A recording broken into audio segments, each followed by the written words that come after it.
వివరాలు ఏం చెప్పలేదు, చెప్పాల్సిందంతా చెప్పేస్తున్నారు, కింద వివరాలు లేదని చెప్పడం బేసిక్ గా డైవర్షన్.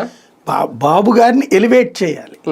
వాళ్ళు అదొక సాంస్కృతిక రాజకీయం నడుపుతుంది. జ్యోతి అయినా ఈనాడైనా సెక్షన్ ఆఫ్ మీడియా 60 మంది కూడా ఓ సాంస్కృతిక రాజకీయం. ఒక వ్యక్తిని బద్నాం చెయ్యాలంటే వాళ్ళ గోరు వేలు కనీసం తినే తిండి దగ్గర నుంచి తినే స్టైల్ని కూడా వెటకారం చేస్తా వార్తలు రాస్తారు. అది మౌత్ పబ్లిసిటీ వచ్చేటట్టు మాట్లాడుతూ ఉంటారు. సాంస్కృతిక దాడి అనమాట అది. ఒక వ్యక్తిని హ్యూమిలియేట్ చేయడం, ఆ వ్యక్తిని తలుచుకుంటే మనకు అదే గుర్తుకొచ్చేటట్టు చేయడం.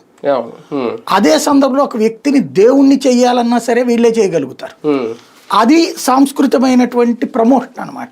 ఇప్పుడు ఎన్టీ రామారావు దేవుడు అన్నప్పుడు ఆయన రోడ్డు మీద తొట్టి పక్కన కూర్చుని స్నానం చేస్తే ఏమవుతుంది దేశానికి? అది దేశ ప్రజల కోసం, రాష్ట్ర ప్రజల కోసం అని చెప్పడం. రోడ్డు పక్కన టిఫిన్ చేస్తే ఎవడైనా రోడ్డు మీద ఉన్నప్పుడు రోడ్డు పక్కనే టిఫిన్ చేస్తాడు. దాన్ని చూపించి ఇంకేముంది అసలు సిపిఎం ఆయన ఉంటాడు చూడండి, సినిమా యాక్టర్ ఆయన. ఇప్పుడు నారాయణ నేను ఒకసారి బస్సులో వస్తుంటే పైన కూర్చుని ఉన్నాడు. ట్రైన్ లో ఒకసారి చూసాను రాఘవులు గారు. అట్లాగే సినిమా యాక్టర్ ఎర్ర సినిమాలు చేస్తుంటారు కదా నారాయణ మూర్తి, ఆయన మామూలు ఎర్ర బస్సులోనే ఎక్కువ వచ్చేస్తారు. మరి